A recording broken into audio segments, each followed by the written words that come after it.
প্রিয় বন্ধুরা, আমি বিমল কুণ্ডু একজন বাঙালি চ্যানেলের পক্ষ থেকে আপনাদের সঙ্গে কথা বলতে এসেছি। আজ কদিন ভিডিও করা হয় না, আর কী নিয়ে বা ভিডিও করব। দেশের দিকে যখনই তাকাই তখনই ভীষণভাবে মনটা খারাপ হয়ে যায়। দেশের খবরের মধ্যে বারবার করে একই খবর আসছে: ধর্ষণ, লুটপাট, অগ্নিসংযোগ, হত্যা। এই তো পরশুদিনকে একজন সাংবাদিক চাঁদাবাজদের বিরুদ্ধে লিখেছেন, তাকে প্রকাশ্য রাজপথে জবাই করে হত্যা করা হলো। আর একজন সাংবাদিককে সাংঘাতিকভাবে পেটানো হয়েছে।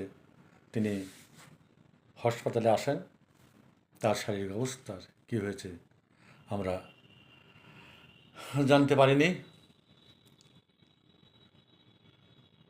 যখন তখন যে কোনো সময় যে কোনো দিন সংখ্যালঘু হিন্দুদের বাড়িতে লুটপাট করা হচ্ছে এবং সেই লুটপাটের সঙ্গে সঙ্গে তাদেরকে বসত বাড়ি থেকে বিতাড়িত করা হচ্ছে। এর সঙ্গে অন্তরালে তো ধর্ষণ একটা স্বাভাবিক ব্যাপার এই সমস্ত বৈষম্য বিরোধীদের, জামাত রাজাকারদের কাছে।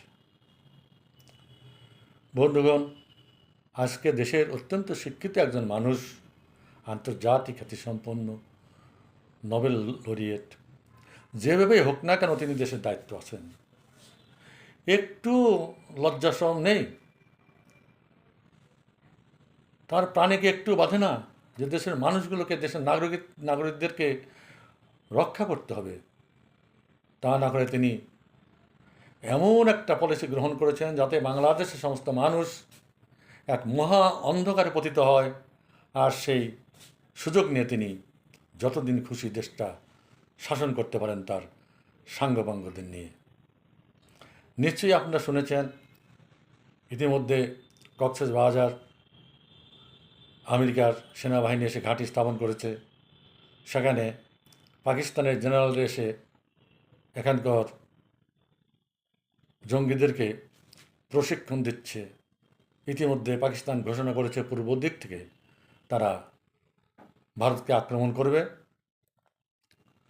আন্তর্জাতিক অঙ্গনের দিকে যদি আমরা তাকাই তাহলে খুব সহজেই এটা আমাদের সাদা চোখে ধরা পড়বে যে বাংলাদেশকে কেন্দ্র করে এক মহা ভয়ঙ্কর ষড়যন্ত্র শুরু হয়েছে। যদি যুদ্ধ হয়, পাকিস্তান ভারত বাংলাদেশের মধ্যে যুদ্ধ একটা হয়, সে যুদ্ধটা হবে কোথায়? নিশ্চয়ই আমেরিকা বেছে রেখেছে বাংলাদেশের মাটিতেই হবে সেই যুদ্ধক্ষেত্র। তাহলে আমাদের কি ঘটবে? সম্পূর্ণরূপে বিধ্বস্ত হয়ে যাবে আমাদের এই সবুজ শ্যামল বাংলাদেশ। আমাদের স্বপ্ন ভেঙে চুরমার হয়ে যাবে, হাজার হাজার লোকের মৃত্যু ঘটবে। আমরা কি এটা হতে দেব? কি করছে আমাদের সেনাবাহিনী? তারা চুপ করে আছে, কথা বলছে না। তাদের উপর শুনেছি আমেরিকান চাপ। আর আমাদের মহামহিম ডক্টর ইউনূস সাহেব তো খোদ আমেরিকার পোষ্য। তিনি তো চাইবেন দেশটাকে ধ্বংস করে তার স্বার্থ কায়েম করে দেশের টাকা লুটপাট করে নিয়ে যেন তিনি হাজার বছর বাঁচবেন, সেই সমস্ত টাকা লুটপাট করে নিয়ে তিনি আবার ক্লিন্টন ফাউন্ডেশনের মাধ্যমে সারা পৃথিবীব্যাপী বিনিয়োগ করবেন এবং বসে বসে সুদের টাকা গুনবেন। বন্ধুগণ, আজকে আন্তর্জাতিক খবর কি? আমেরিকা কোনোদিন কারো বন্ধু হয়েছিল? 1971 সালে কী ঘটেছিল তা আমাদের মনে আছে, আমরা জানি। এই আমেরিকা যার বন্ধু তার সর্বনাশের কোনো বাকি থাকে না। এই আমেরিকা যাদের বন্ধু হয়েছে, ইরাক, ইরান, লিবিয়া, আফগানিস্তান, সব সিরিয়া, সব শেষ হয়ে গেছে, ধ্বংসযজ্ঞে পরিণত হয়েছে। গাজা ধ্বংসযজ্ঞে পরিণত হয়েছে। আমেরিকার সমর্থন ইসরায়েলের দ্বারা। সেই আমেরিকারকে আমরা আবার বন্ধু হিসেবে গ্রহণ করলাম। আমাদেরকে অনিবার্য ধ্বংস ডেকে আনার জন্য এই ট্রাম্পেরকে আমরা বিশ্বাস করে ফেললাম। এই ট্রাম্পকে ইন্ডিয়া কিন্তু কখনো বিশ্বাস করেনি বলেই ট্রাম্প তাদের ঘাড়ে ধরে বিশ্বাস করানোর জন্যে 50% ট্যারিফ ধার্য করেছে। কিন্তু ভারত সেটা মেনে নেয়নি এবং এই ঘটনাকে কেন্দ্র করে রাশিয়া, চীন এবং ভারত একত্রিত হতে যাচ্ছে, ব্রিক্স একত্রিত হয়ে যাচ্ছে এবং ব্রিক্সে আশা করা যাচ্ছে যে মিডল ইস্টের সমস্ত বড় বড় মুসলিম কান্ট্রিগুলো এই ব্রিক্সে যোগদান করবে। তারপর আমেরিকার সঙ্গে যদি ফাইট হবে দেখা যাক আমেরিকা কি করতে পারে। যদি ব্রিক্সের মাধ্যমে অভিন্ন মুদ্রা চালু হয় তাহলে আমেরিকার ডলার পৃথিবীতে অচল হয়ে পড়বে এবং এই ডোনাল্ড ট্রাম্প হবে আমেরিকার সবচেয়ে কলঙ্কিত প্রেসিডেন্ট। তো বন্ধুগণ, এখন আমাদের সময় আছে।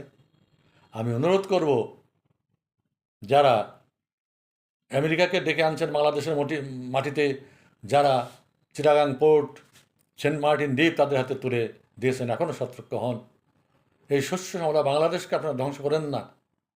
বাংলাদেশের এই সাধারণ মানুষের জীবনে আপনারা দুর্ভোগ ডেকে এনে তাদেরকে চিরতরে ধ্বংস করে দেবেন না। আর মুক্তিযোদ্ধা ভাইদের প্রতি আমার অনুরোধ, আপনারা সতর্ক হন। দেখুন, মুক্তিযুদ্ধের সপক্ষে কোনো ইউটিউবার তারা সমালোচনা হয়েছিল এবং এই সরকারের সমালোচনা করেছিল এবং যুদ্ধের সপক্ষে কথাবার্তা বলছিল। সে সমস্ত সাংবাদিক, ইউটিউবারের উপর নির্মম অত্যাচার নেমাচ্ছে। ইতিমধ্যে অনেক ইউটিউবার দেশ থেকে পালিয়ে বিদেশে চলে গেছে, সেখানে বসে তারা টুকটাক প্রচারণা চালাচ্ছে।